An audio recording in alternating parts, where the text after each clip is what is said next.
Good morning, good afternoon, good evening, all of my students. पीछे के दो video में हम लोगों ने पॉइंट वाइज कन्वर्जेंस और यूनिफॉर्म कन्वर्जेंस और साथ ही साथ फंडामेंटल एग्जाम्पल्स यूनिफॉर्म कन्वर्जेंस के बारे में चर्चा किया था।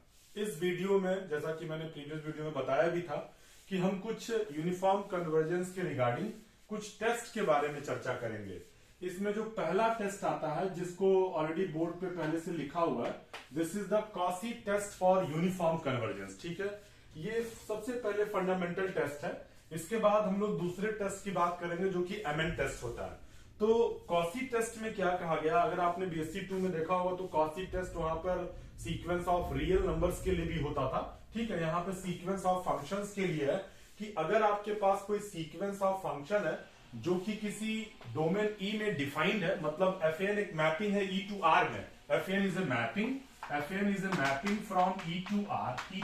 ठीक है, and here we say that E is the any type of interval. ठीक है, तो अगर ये कोई फंक्शन सीक्वेंस ऑफ फंक्शन है जो कि ई में डिफाइंड है और अगर वो ई के अंदर यूनिफॉर्मली कन्वर्जेंस है, तो इसका मतलब कि हर एक एप्सिलॉन के लिए एक ऐसा पॉजिटिव फिक्स एन मिले जहां पर यन और यम ग्रेटर देन और इक्वल टू कैपिटल एन हो, और इस सीक्वेंस ऑफ फंक्शन के दो कॉन्जुगेटिव टर्म्स के बीच का जो डिफरेंस है वो लेस देन क्या होना चाहिए, एप्सिलॉन होना चाहिए। ठीक है, देखिए एफ एन एक्स इस सीक्वेंस का एक टर्म है, एफ एम एक्स भी इस सीक्वेंस का एक टर्म है। इन दोनों के बीच का डिफरेंस जो है वो लेस देन एप्सिलॉन होना चाहिए। और एक्स के किसी भी चेंज के लिए, मतलब डोमेन में आप कोई भी एक्स चेंज करते जाइए, इनका डिफरेंस ऑलवेज जो है लेस देन एप्सिलॉन होना चाहिए। ठीक है, तो ये इफ एंड ओनली इफ के साथ है। पहले हम मानेंगे कि आपका sequence of function uniformly convergent है, तो किसी तरीके से हमें इस स्टेटमेंट को वेरीफाई करने का प्रयास करना होगा। ठीक है, और कन्वर्सली क्या मानेंगे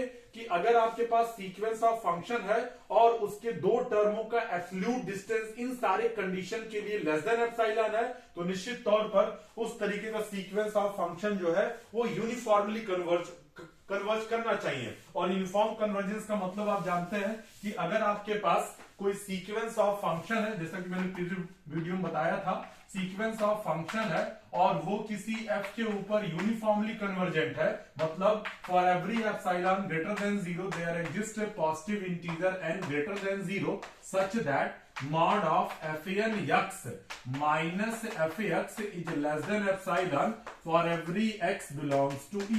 इसके बारे में आप परिचित हैं और इसमें डिटेल में बात किया गया था। ठीक है, तो अब हम इस थ्योरम को कैसे प्रूव करेंगे, इसमें ट्रांसपेरेंटी बिल्कुल होनी चाहिए। कभी कभी ये स्टेट एंड प्रूव करके आता है। सबसे पहले फंक्शन यूनिफॉर्मली कन्वर्जेंस है, ये कंडीशन ढूंढने का प्रयास होगा, और अगर ये कंडीशन एग्जिस्ट करता है तो फंक्शन को यूनिफॉर्म कन्वर्जेंस दिखाने का प्रयास किया जाएगा, मतलब ये डिफिनीशन प्राप्त करने का प्रयास किया जाएगा। ठीक है, तो आइए देखते हैं हम कैसे इसे कर सकते हैं। तो सबसे पहले हम यहां पे मान लें, now let us suppose that the sequence of function fn x n is equal to 1 to infinite and 1 to infinite converges uniformly on uniformly to a function f on e। मान लिया कि आपका फंक्शन जो है वो uniformly convergence है, मतलब अभी डिफिनीशन आपने लिखा हुआ था, let epsilon greater than 0 be a given. This implies that there exist a positive integer capital N. This is a capital N such that n is greater than or equal to capital N. This is V है। Mod of fn x minus fx is less than epsilon for every x is member of E। से equation number 1। इसमें कहीं कोई आपको तकलीफ वाली बात नहीं होनी चाहिए। आपके सवाल में ऑलरेडी दिया हुआ है कि सीक्वेंस ऑफ फंक्शन किसी एफ के ऊपर यूनिफॉर्मली कन्वर्जेंस है। इसका मतलब कि किसी भी एप्सिलॉन के करस्पॉन्डिंग जरूर एक ऐसा इंटीजर मिलेगा जहां पर n की वैल्यू इस फिक्स इंटीजर से बड़ी होगी और इन दोनों वैल्यूज का सब्ट्रैक्शन का एब्सोल्यूट डिस्टेंस जो है वो एप्सिलॉन से कम हो जाएगा। e के किसी भी चेंज के अलावा मतलब x e के कोई भी रनिंग करते जाइए, ये डिफरेंस लेस देन एप्सिलॉन हो जाए। अब Fn मतलब उस सीक्वेंस का एक टर्म है, आप n बराबर 1 लीजिए तो वो टर्म भी लेस देन एप्सिलॉन f1x, यानी कि इस सीक्वेंस ऑफ फंक्शन का हर एक टर्म इस fx के साथ घटाने पर लेस देन क्या हो जा रहा है, एप्सिलॉन। तो अगर हम इसी को आधार बनाएं तो हम यहां पे क्या लिख सकते हैं, इन ए सिमिलर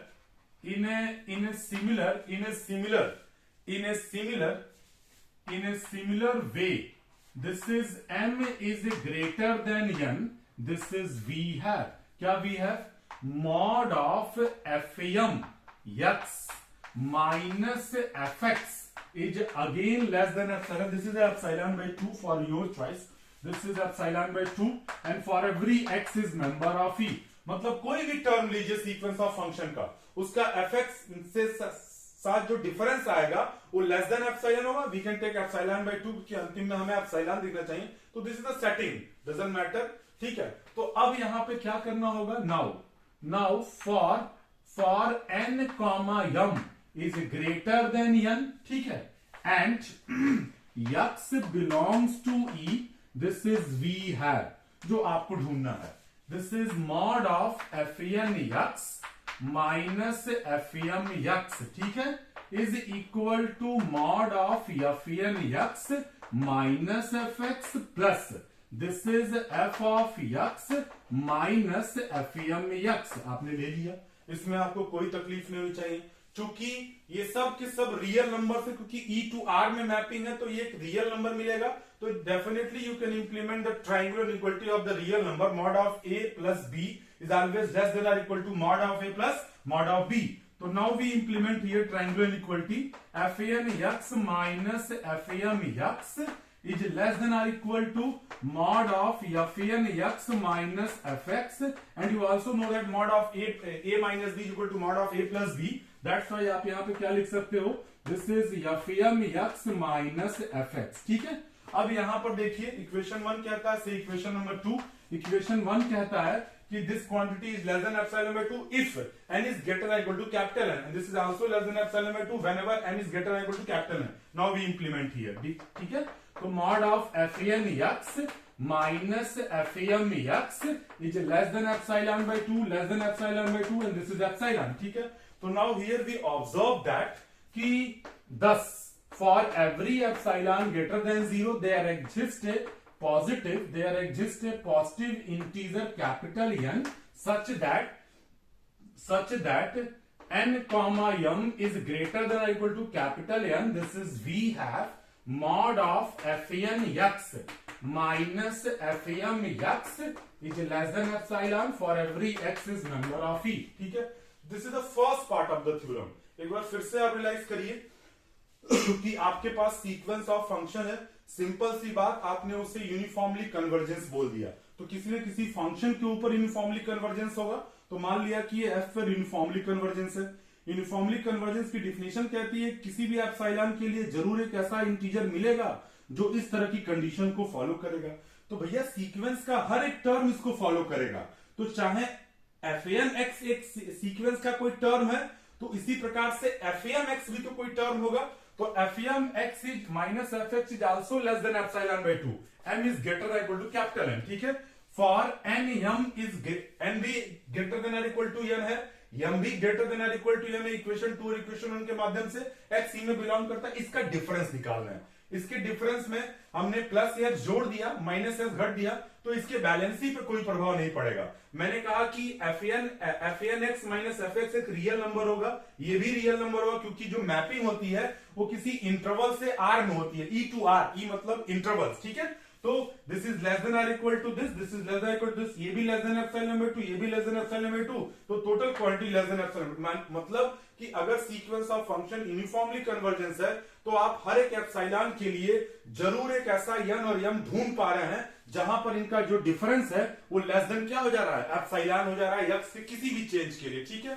अब इसके कन्वर्स पार्ट पे आएंगे। कन्वर्स पार्ट में हम मानेंगे कि आपका कोई सीक्वेंस ऑफ फंक्शन इस कंडीशन को सेटिस्फाइड करता है, तो किसी तरीके से हम इस तरह के डिफिनीशंस को इवेलुएट करने का या प्राप्त करने का प्रयास करेंगे। ठीक है, तो मैं इसे रफ कर रहा हूं, मैं नोट्स भी ग्रुप में शेयर कर दूंगा ताकि आप लोग को लिखने में कोई तकलीफ ना हो, लेकिन आप इसको समझते चलिए कायदे से। Now we can consider the converse part, and for the converse part we assume here this is conversely let the given condition holds good। मान लिया कि कंडीशन जो है आपका यहां पर एग्जिस्ट करता है, that is for every epsilon greater than 0 there exists a positive integer capital N such that n comma m is greater than capital N. This is we have mod of fn x minus fm x is less than epsilon by 2, suppose that epsilon by 2, and for every x is the member of E। ठीक है, मान लिया। ठीक है, अब किसी तरीके से इसको प्रूफ क्या करना है, here we to prove that there exist a function f this is on E such that Fn converges to f, this is uniformly। ठीक है, ये आपका ऑब्जेक्टिव होगा कि आपके पास एक फंक्शन f e के अंदर इस प्रकार से मिले जहां पर आपका सीक्वेंस जो है f के ऊपर जो है यूनिफॉर्मली कन्वर्जेंट हो जाए। ठीक है, अब जरा गौर करिए यहां पर। ठीक है, अब इसके लिए एक रिजल्ट का भी हम यूज करेंगे। अगर an कॉसी सीक्वेंस है r के अंदर, और आपको पता है कि जो r होता है वो कंप्लीट होता है, और कंप्लीट का मतलब होता है कि अगर कोई सेट कंप्लीट है तो उसके अंदर मिलने वाला हर एक कॉसी सीक्वेंस उसी के अंदर क्या कर जाएगा, कन्वर्ज कर जाएगा। ये आपने बीएससी 2 में पढ़ा होगा। ठीक है, उसका हम थोड़ा सा यहां यूज कर रहे हैं, देखिए कैसे यूज कर रहे हैं। For each fixed x belongs to E, equation number third. ठीक है, equation third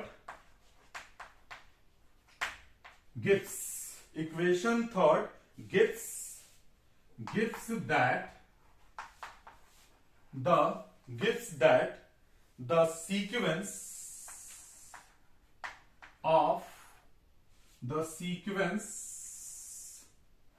Fn x n is equal to this sequence of real number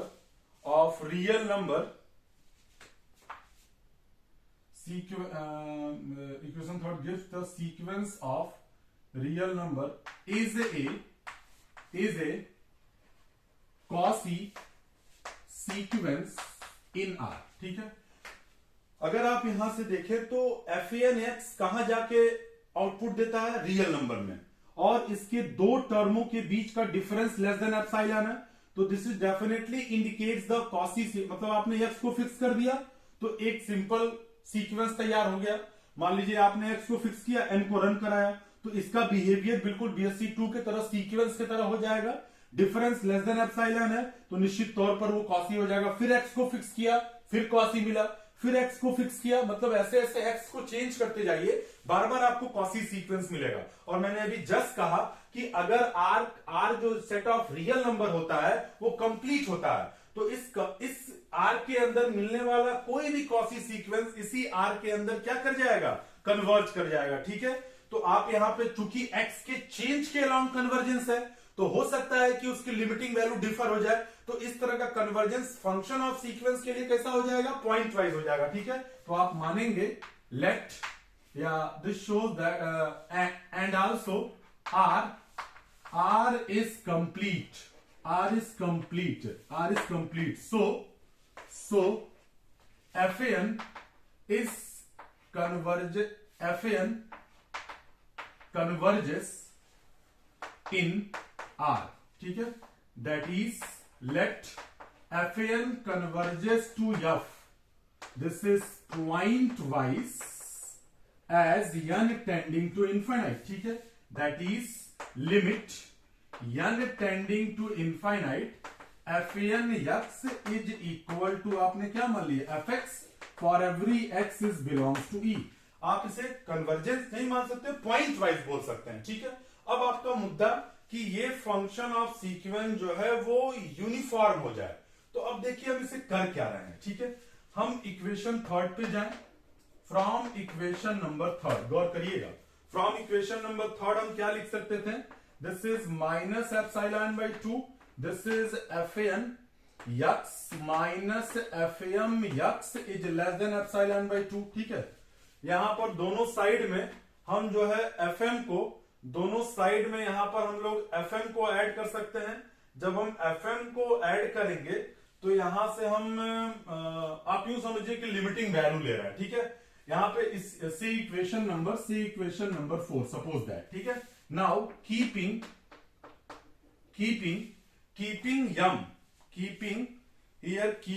small n is fixed, small n is fixed and taking limit as m tending to infinite we get, ठीक है। हमने किया क्या, हमने यहां पर n को fix कर दिया, इसको मैं रफ कर रहा हूं, n को फिक्स कर दिया और लिमिट ले रहे दोनों साइड का। तो हो सकता है कि you know that the algebra of the limit of a minus b is equal to limit of a minus limit of b, ठीक है। चूंकि इस पर m का कोई असर नहीं पड़ेगा तो लिमिट का असर यहां पड़ेगा। तो हो सकता है कि आफ्टर टेकिंग द लिमिट ये वैल्यू जो है आप ये लेस देन एप्सिलॉन बाई 2 पे हो सकता है मैक्सिमम कंडीशन कि वो एप्सिलॉन बाई 2 के ऊपर रेस कर जाए, बराबर हो जाए उसके।